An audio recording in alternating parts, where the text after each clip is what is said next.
warm summer's evening, standing on the mound. The ballpark's full of cheering crowd. Home team's back in town with all pitches. Good evening, everybody. Welcome to another edition of the Painting Corners Baseball Podcast. I'm your co-host, Johnny C., joined by Aidan Smith. And tonight, we're gathering here on the 10th episode of the Painting Corners Baseball Podcast. Thanks to all our listeners for tuning in to episode 10. Just a reminder to please be sure to subscribe and hit the bell for notifications here on Spotify or Apple Music, wherever you listen to your podcast. And be sure to check out painting-corners.com, our website for all the hot takes and baseball articles coming every day. Now, tonight we're talking durable Duran, Harry Ford, and all the Mariners could afford to get. And where is Kyle Tucker going? Snooping around the Jays facility, it seems. How are you doing tonight, Aiden? I am doing well, Johnny. How are things down below the Mason-Dixon? Pretty tight. Going up for a work Christmas party this week. Nice, very nice. Yeah, we all love the those holiday parties, the seasonal parties. Good time, and what I love about them is tend to be around the winter meetings. So if I see winter decorations, I think the GMs are all together, and I'm going to get some early Christmas presents under my tree on MLBTradeRumors.com. So, now, if you were having a draft for MLB GMs entering the winter meetings, sort of like I have my umpires league and third base coach league that I run in fantasy on the side. Who you got for the winter meetings this year for GMs? Who are you looking at? Now, to answer this properly, I mean, I have to know the criteria and the perspective and prism from which we're looking. So, physiognomy. What's that? Physiognomy. Are we talking about who's the most fun and explosive, or who do we think is going to do a good job? They're not always the same answer. Yeah, I like the winter meetings. It's an exciting time for baseball, and I recall being a child in right before 2004, and I remember the Red Sox were rumored to get Curt Schilling, and I was like, "Wow, no way! That's so cool!" That was big time. Theo had Thanksgiving with Curt and his family, right? In 2003. You would know better than I. You were tapped into the lore always. You always had your ear to the ground on these cool narratives. So share them. Seriously.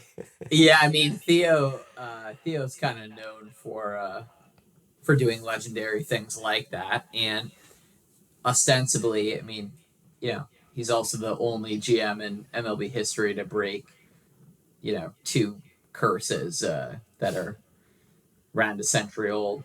So, damn, he's going first in your draft, huh? Yeah, I mean, Theo's pretty special. I mean, he's not technically a head of baseball ops right now, but I think Buster Posey's gonna make some big moves this offseason. There are rumors that they're willing to trade number one prospect Bryce Eldridge, the first baseman. So that could potentially be electric. Bryce what Eldridge. Do you think about that? What I think about that, isn't Bryce Eldridge, wasn't he a pitching prospect? There's another Bryce Eldridge out there that was a pitching prospect. Well, Eldridge was two-way for a while. Really? Okay. Yeah. Mm-hmm. Yeah, he threw pretty hard. What's Eldridge's ranking in the MLB pipeline? I know those things are always fluctuating and sometimes meaningless. But yeah, so I would say it depends on who you ask, but I think he's consensus top 25. On BA right now, he's 19. So number one on the Giants by, I would say, a good margin. And, their farm system's okay, but, it's certainly not the Pittsburgh Pirates system, where you have Connor Griffin and Bubba Chandler. I mean, Ben Cherington's starting to to really be the next, executive famous for their farm system. So you got Edward Florentino, who I had put in a mock draft for Jarren Duran, actually, in that article. He's the headliner prospect in my mock trade. Very nice. And then you have Seth Hernandez, the starter, and I think he was at a Corona, California, if I remember correctly.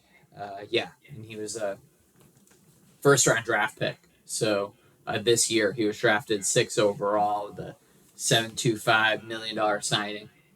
They've got some studs. There's a big drop off after those top 4, but regardless, they certainly don't have the system of the Pirates, but they do have some guys. I think the Giants have to be aggressive after going out and getting Willie. You miss out on Aaron. You miss out on Correa.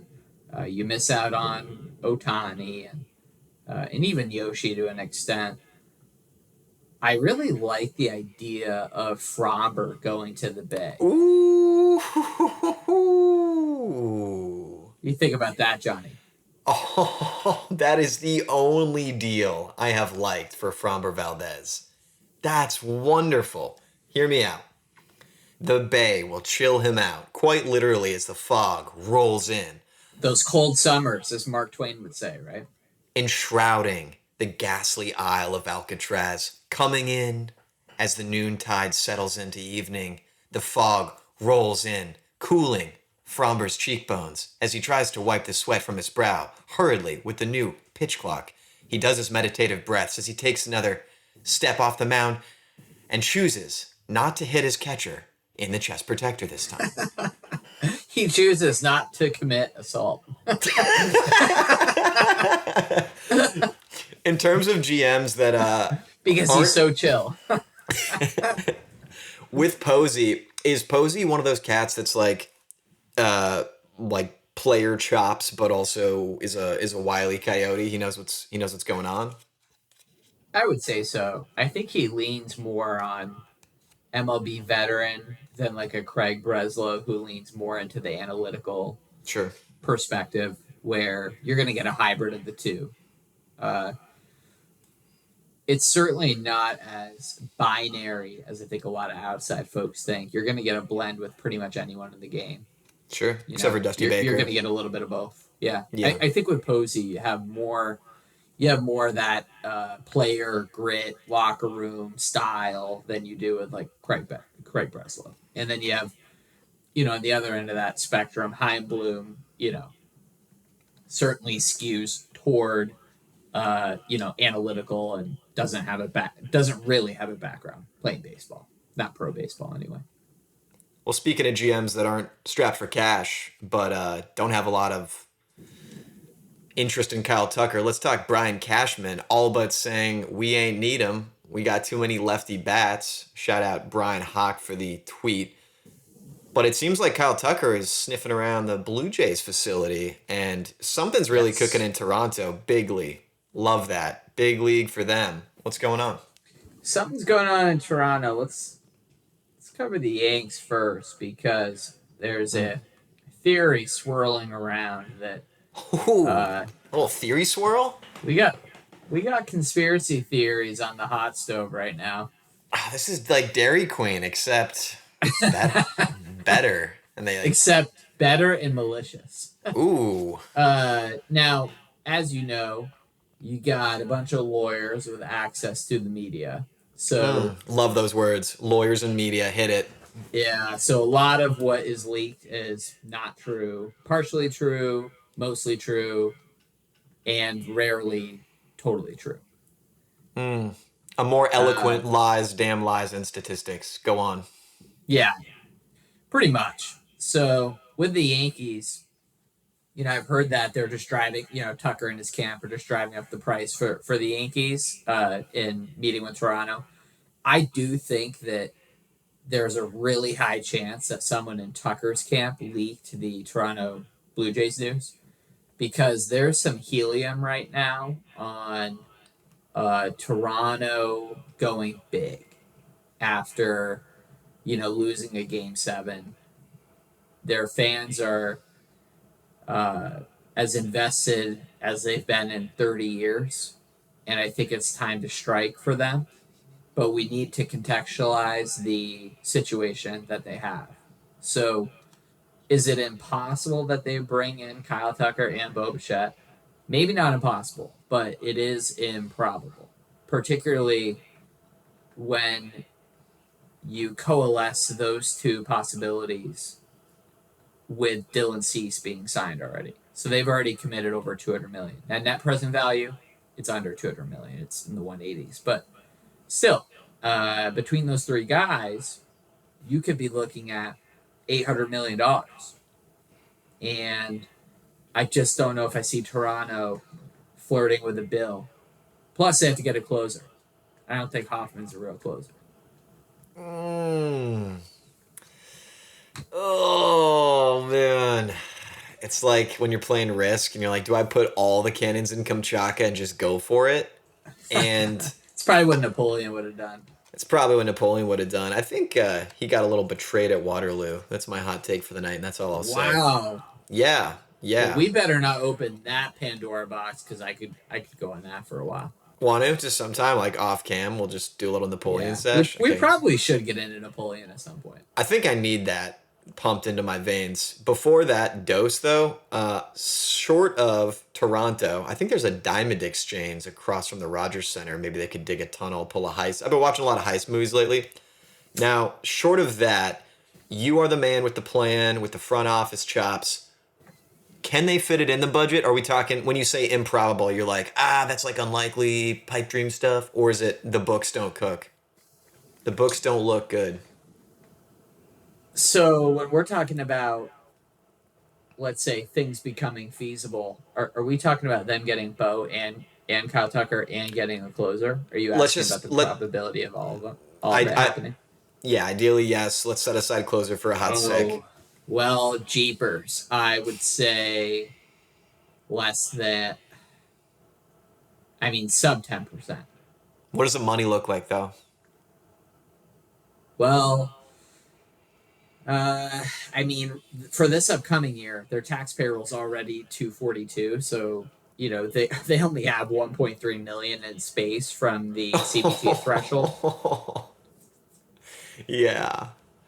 And their tax payroll estimated, so including ARB and everything, is 273. The number is 244 is the number you want to stay below for luxury. So they're already projected almost 30 million over that number. And are the Blue Jays willing to pay a little bit of a CBT tax for this roster they have? Yes, I do think so. Are they willing to pay, $100 million in CBT taxes like the Mets or the Dodgers? Probably not. I do also want to mention that the Dodgers have negative 63 million in space. And every year that you stay above the CBT threshold, you get hit harder. So if you're at that 3-year max, you're paying a lot in taxes. And, the Mets and the Dodgers are both in that territory right now. So to give you some context here, there were 6 teams that paid over $5 million in taxes last year. Wow. The Dodgers paid over $175 million in taxes. The Mets, almost $101 million, so just over $100 million. The Yankees, $77 million, then you have 3 other teams. So the Dodgers and Mets are substantially above everybody else. Toronto was one of the 6 teams over. And so do they want to try to get under the CBT after this year? Perhaps. So could they do some 1-year signings and play that game of leaving that window open to get back under the luxury tax? And the reason I'm going through this is because executives think this way. Hein Bloom was fired predominantly. Probably number one reason was he couldn't get under the CBT tax. He missed it by a couple million. Wow. And that's probably the number one reason he got fired. I wonder if his firing got them under. Well, they were able to get under the following year, I believe, because they traded a couple guys away. But yeah, I mean the Red Sox were over by 4.5 million ish in 2025. So I wouldn't be surprised if the Red Sox try to get under the tax this year, especially with Bresla running things. People thought he was going to be Heim Bloom light. I think he might actually be Heim Bloom heavy, as far as carrying out the owner's wishes. And they seem more invested in their soccer team than they do in their baseball team as of late. So we'll see. I love following this luxury tax stuff because it really tells me which owners are all in. You know, when you see Right. the owners going over and paying that tax, writing checks, Right. they're all in. And that is a meaningful lesson and insight to take away. Right? Now, if you take out, we use a very weird looking forky butter knife thing, and we cut out 2024 from Bo Bichette, you've got just Okay. an incredible, wait for it, second baseman. Yeah, I said it. Yeah. Yeah, I said it. Now we're talking, hey, Ketel Marte and Jose are no longer alone on that chilly mountain of the two best offensive second basemen in baseball anymore. So you slide him over to second, you take out 2024. These are some dang good numbers. Plus, not only can we say spiritually is he one of the parts of the beating heart of the Toronto Blue Jays, right? But we saw it firsthand with his commitment. You know, him unable to get to second base on so many hits that were obviously doubles because he's in physical pain from his kneecaps right out of the batter's box. Woo! You talk about heart and soul. That's some Bo Bichette shit right there. So, short of falling to the giant sarlacc of free agency, I feel like Bo Bichette takes that jetpack, pops over to the Rogers Center, and they go for him if they got to choose one. It sounds like the unholy trinity. They can choose two of three. And I think Hoffman is still a little bitter in their mouths. At least Miggy Rojas is not feeling that. And it was pretty sweet for him. But you got to get a closer, and you got to get Bichette. So I guess Tucker's out. He's not going to be a Blue Jay, and So this is just hype. yeah, yeah. I mean, I think with the Rogers family, I would speculate, and I'll even insinuate that I don't think that it's going to be 2 out of 3 necessarily, in the sense of it could be any of those combinations at a somewhat randomly distributed probability. I think that it's going to be a closer. I think you got to get a closer, and then I think it's Kyle Tucker or Bo Bichette. I Yeah. mean, I think it'd be awesome to see both. However, I think that it's important to remember your observation about how we all felt watching Hoffman in the playoffs. Not just Hoffman, to pick on him. I mean, he's the closer, and he got the bag last offseason, but it was just the Blue Jays bullpen throughout. Just That's all it was. it, it Simple. was a weakness of this roster, and we got to remember that it's not all numbers. It's there is an emotional component to this, and I think everyone felt this amplified negative experience on the biggest stage when the Toronto bullpen just simply couldn't match the Yeah. Dodgers. I think that's right. And any points you gain from signing Bo Bichette back, I wonder, we're talking baseball as a vibes game. How much sweeter would it be to the Blue Jays fans? How affirming for them if you go land a rockin' closer to anchor the back of that bullpen? Man, that's got to be filling you with some confidence heading into the new year. Because offensively, you're pretty much running it back, right? Bo was Yeah, missing for a lot of it. He was injured here and there. You're and he pretty much even running had it some back. breakouts. Addison broke out. That's right. Santander was hurt all year, and other guys stepped up like Lucas, Yeah. and you had Ernie go crazy. I mean, he had Sick. I think he has the record for hits in a postseason run now, right? And so, yeah, you can pretty much run it back. Would it be great to add a middle of the order 5-tool guy like Kyle Tucker?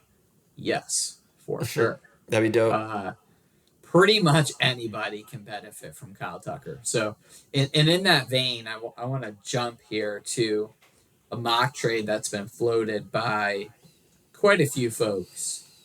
Cole Ragans for Jarren Duran. Two of my favorite players in the game. Look at that. Yes. Look at that. And that's why I want your take. Okay. This is your mock trade. Before we get into it, can you be my Google real quick and just holler at me where Ragans and Duran are in their respective contracts? Yeah. So I think Duran has 3 years left. Okay. He's an ARB, right? Yes. Okay. So he's ARB 26, 27, 28. Okay. So he's kind of getting up there in double digits now. Well, just now he is. Okay. And actually, Cole is in the same position, Ooh. but he signed an extension to get him to his contract year, not through it. So 2028 will be a contract year for him. He's a free agent 2029. So he's actually in a similar situation to Duran. They're going to hit the market at the same time. So you're getting the same amount of control. Okay. Got you. That really helps. So we had a piece a while ago called Why the Nerds Love Cole Ragans.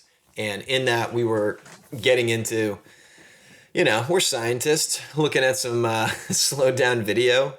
Also, shout out the wonderful Joe Spagnolo of Painting Corners team. He's been putting out some awesome content lately. Joe's got some great videos. Hot stuff, man. The kid's a whiz with Python. Please don't hire him. We need him. No, just kidding. We love Joe. Such a talent, such a gift. And in that vein, you start looking at some videos and reels of Ragans, and you notice that he's looking a lot more comfortable in his body. And the hypothesis we had, I think it was like a year and a half ago, was that he's going to not get injured in the elbow as much. And so, thus far, proven right. He suffered a minor groin strain last year. This is all, what I'm saying is the thing with Ragans against him was he had 2 TJs with Texas. What's he going to do with the Royals, right? Mm-hmm. However, like Duran, he's become durable. And he was out, I think he was on the 60-day IL, missed about 3 months with a left rotator cuff strain. But key note there, no injection, Correct. just rest. And that's a really good sign for Ragans. Then he comes back, hits 3 September starts when they're chasing the wild card, and he looked great. I mean, he looked fine. The FIP was fantastic.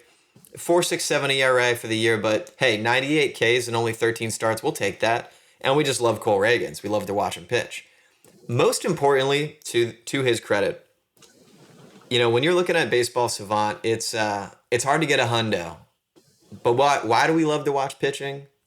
We like to watch guys strike people out. And our man holds that hundo in the 100th percentile for K percentage in Major League Baseball. Well, with the caveat that he only had 13 starts. That's fair. So he's not qualified necessarily to lead the league, but yes, by ratios and meter metrics, so per 9 and all those kinds of things. Yes, but in the second half, 13 innings in those 3 starts you referenced, Johnny, 22 Ks. That's a great sign. 15.2 K per 9 over those 3 starts. In the first half, he had a 5.18 ERA, so he struggled, but he wasn't fully healthy. He did have a 1.29 WHIP, though. That's pretty solid. It is pretty solid. Let's look at Duran real quick. Now, Duran, we've covered him recently in an article getting into how he's awesome, why he's cool, why we like cool people. So he's 29 years old, clocking in at over 200 pounds. He's a fast cat, not as fast as Jeremy Pena. Shout out. However, what really sticks out to me about Duran is bat speed, right? Bat speed, he could be like a leadoff guy for you. The Royals, okay, also, he just kind of looks like Bobby Witt. He looks like the long-lost cousin of Bobby Witt Jr. So imagine you got Witt and Duran cooking together. He's got the mullet. He's got a mullet, right? Yeah. I'm just a little biased here that I think Ragans is the kind of piece you go get when you want to win a championship. Duran is the piece that you plus with a couple other guys to win a championship. So I like the idea of Jarren playing at the top of that lineup, hitting at the top of that lineup. I like the idea of him running the bags with that roster. The only real concern that I have is him playing the field at Kauffman. That's a spacious field, and he was not a good defender this past year. So the defense can be up and down, despite the 29.1 feet per second speed, which is quite good, 91st percentile. He's a surprisingly bad outfielder. I mean, he's had moments where he's been good in center field, and then he's bad in left field. In a place like Fenway, where apart from playing the wall, just simply from a coverage standpoint, that's some of the least ground that any outfielder has to cover. It's playing outfield at Fenway. So it's a little worrisome to me, the idea of him playing in a bigger outfield. He's no Jake Myers. He's definitely not Jake Myers. But Jake Myers is also no Jarren Duran. Right? That's true. We love Duran. So if the Royals go get him, where are they looking like for pitching? You lose Ragans. Where you at now?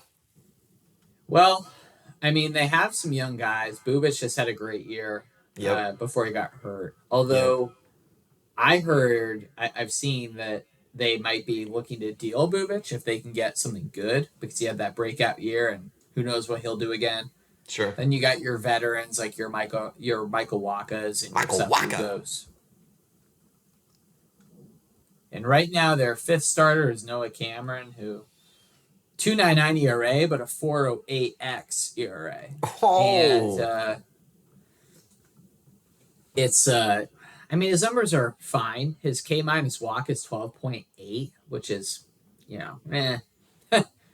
And it doesn't scream frontline starter. I think he has potential to be a mid-rotation guy. But yeah, we're probably not going to see him, have a lot of sub-3 ERA seasons going forward. Oh, man. I just had an intrusive thought of Rafael Devers and Framber Valdez joking with each other on the broadcast wearing San Francisco Giants uniforms, and that's going to live there rent-free. Let's go back to that for a second, because I did have a thought that I wanted to put forward here. So I think about Logan Webb. I think about him a lot. Thanks for asking. Appreciate that. Yeah. What does Logan need? Well, Logan needs a good infield. That's right. Mr. Ground Ball. Second only to Framber. Oh, what shit! Does Framber need? Brother. Dude, nice. Nice. They both need the same thing. Align them, dude. You already have Matt Chapman playing third. Come on. You got Casey Schmidt playing second. Oh my gosh, dude.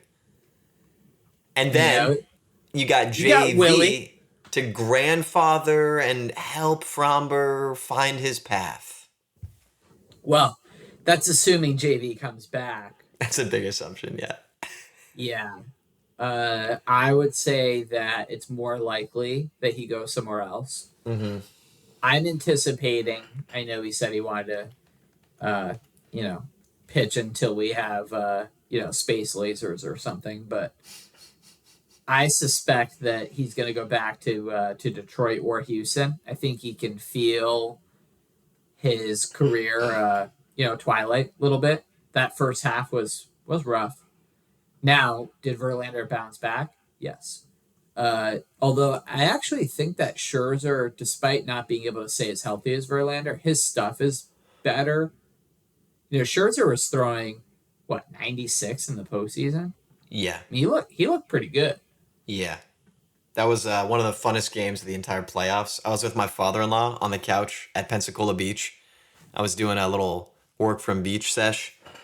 We were doing a visit there with the family, late fall, so during the day, toiling over the laptop while the family frolicked in the salt and surf. But at nighttime, I got to watch Granddaddy Scherzer strike out some Mariners. That was fun. Well, that's a silver lining for sure.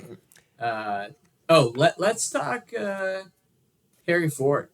One last note, just real quick on the Giants. I wanted to say Willie Adames, I had to look it up. 30 bombs last year, though a 225 average, and 89th percentile in fielding range, adding further to Aiden's hot take factory of Fromber joining the ground ball boys with Logan Webb.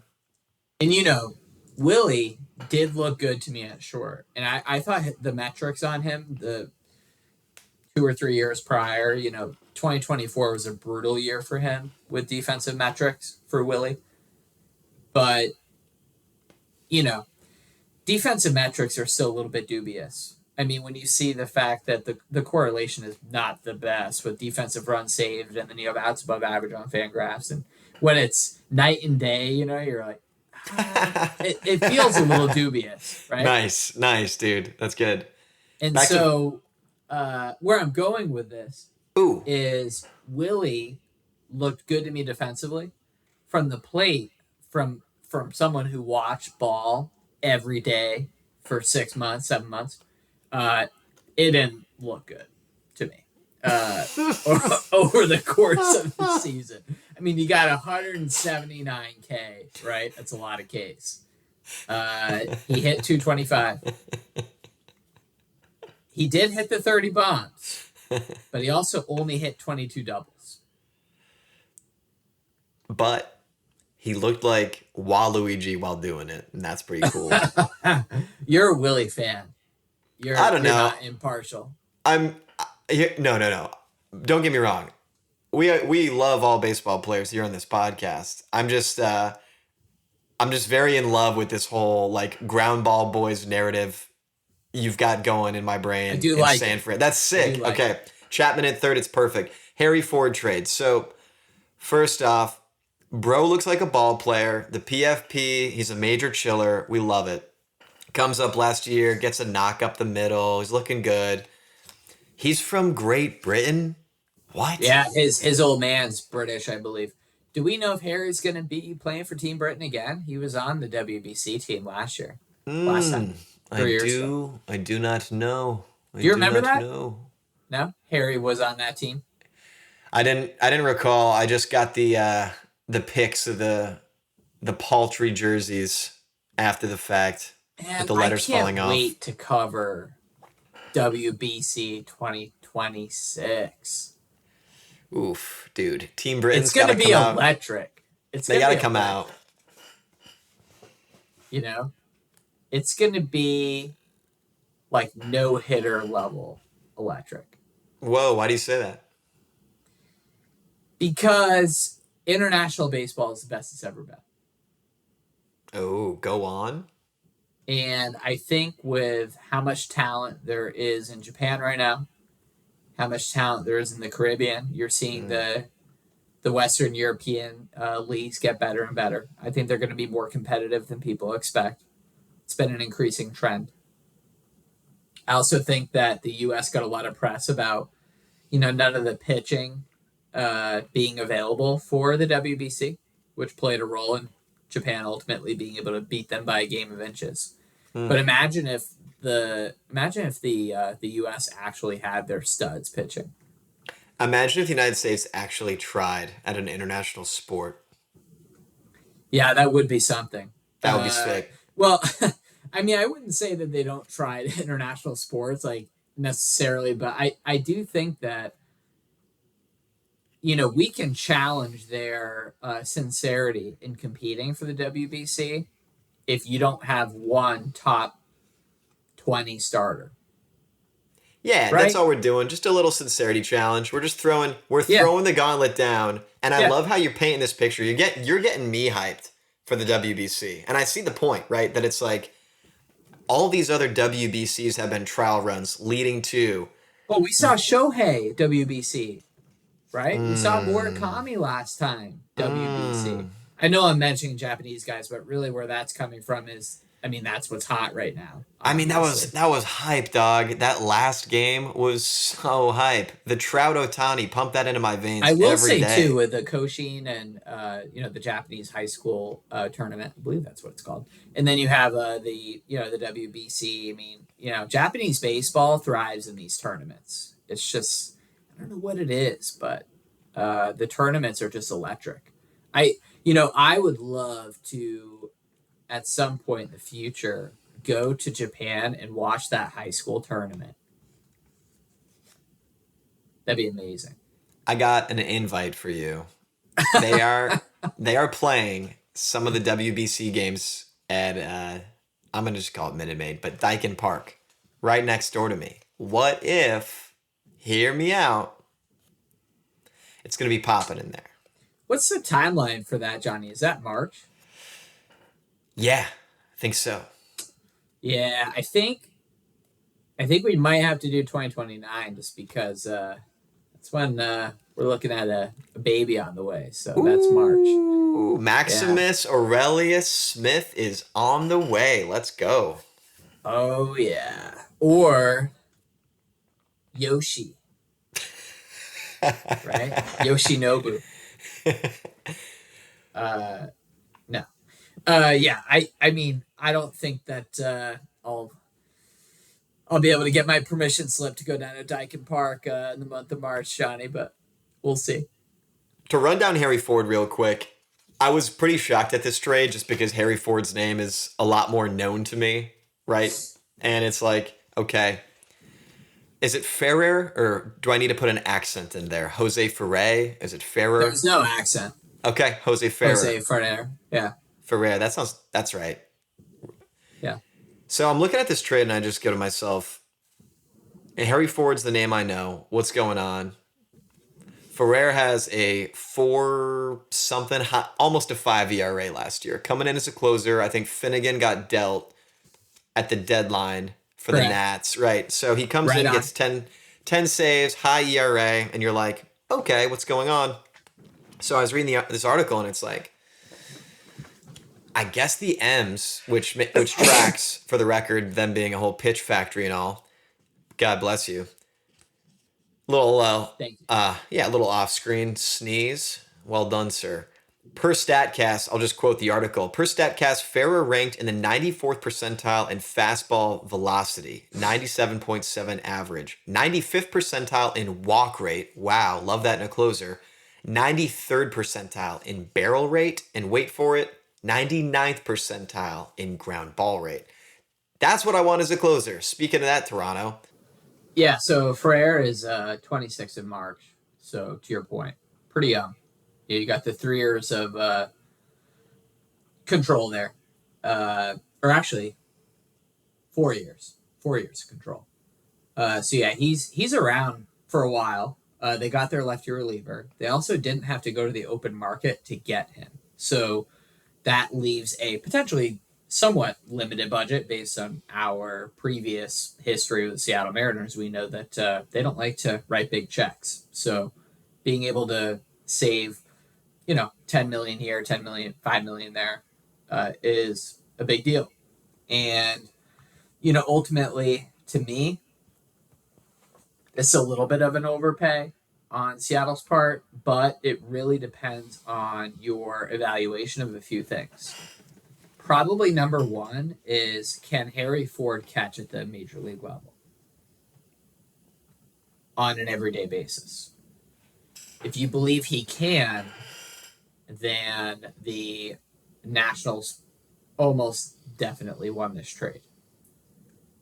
That being said, Jerry DiPoto and his staff must think that they can unlock something in the lab with Ferrer. I don't think they're trading for the 4.48 ERA or, even the 3.03 FIP. I don't think they're trading for the peripheral numbers even. I think they're trading for what they think they can turn this guy into if he throws the changeup more, throws the slider more, makes a few adjustments. The sinker, while it does get hit, also gets ground balls. So that excellent ground ball rate that you reference, that's the sinker. So yeah, you could throw the slider more, but that'll definitely move the numbers on how many double plays you're getting. So it's a little bit of give and take, but the Mariners definitely think they can unlock something with Ferrer. We'll see. I see this as a 1-for-1, Johnny. Lions, no disrespect, but I don't really consider him to be a major factor in this deal. You never know. I mean, you never know.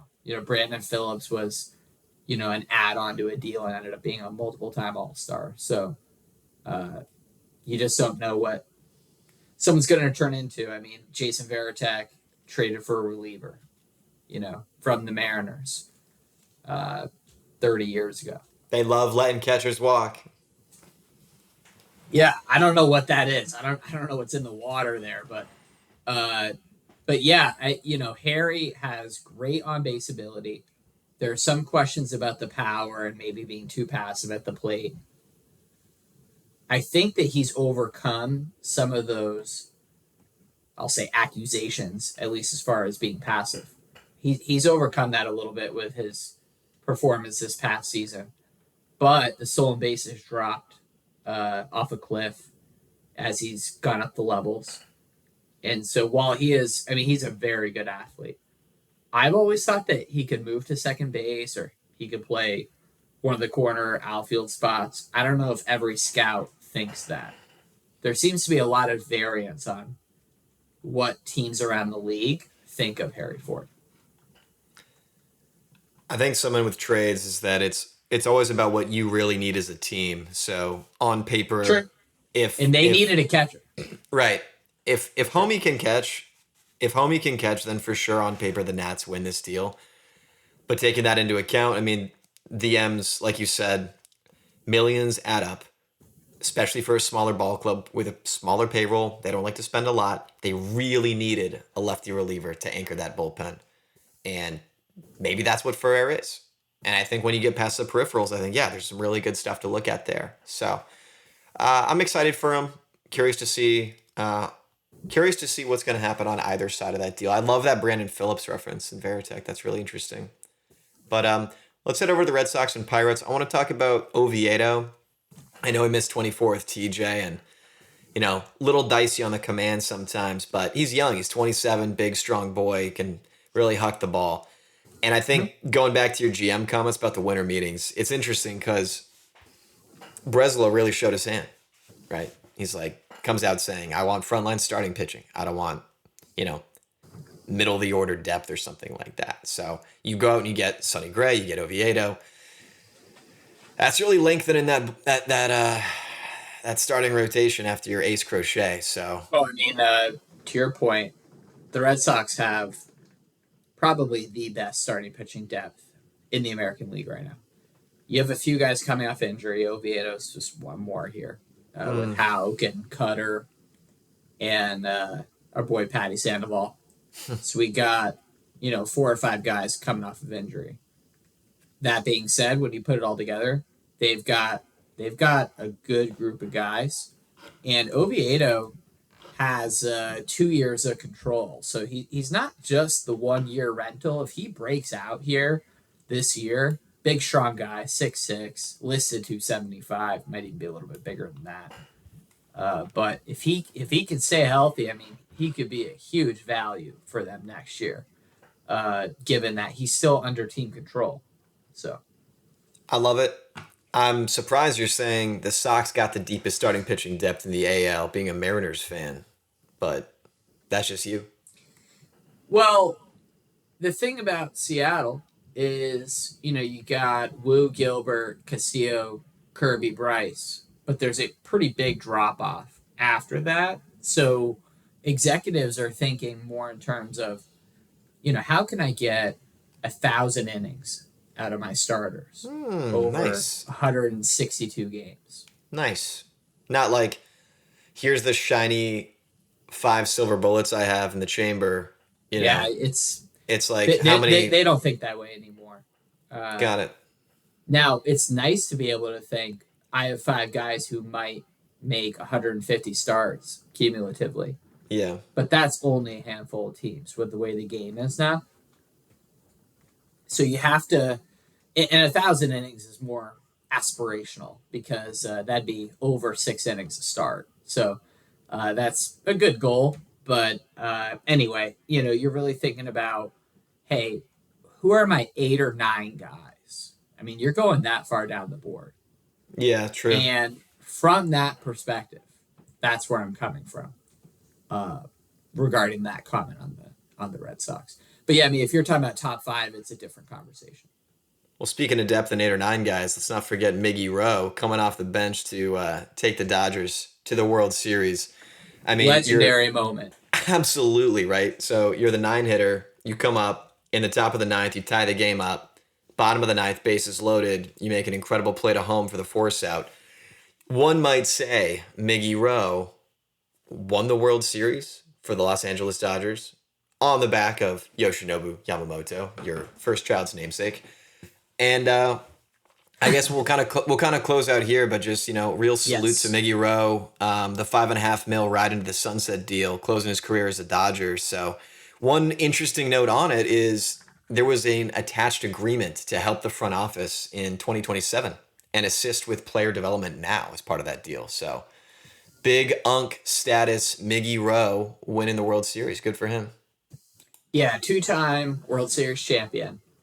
And, he said on Rosie's, Chris Rose's pod, right after the World Series that he's going back to the Dodgers and this is his last season. And, he didn't really care about the leverage.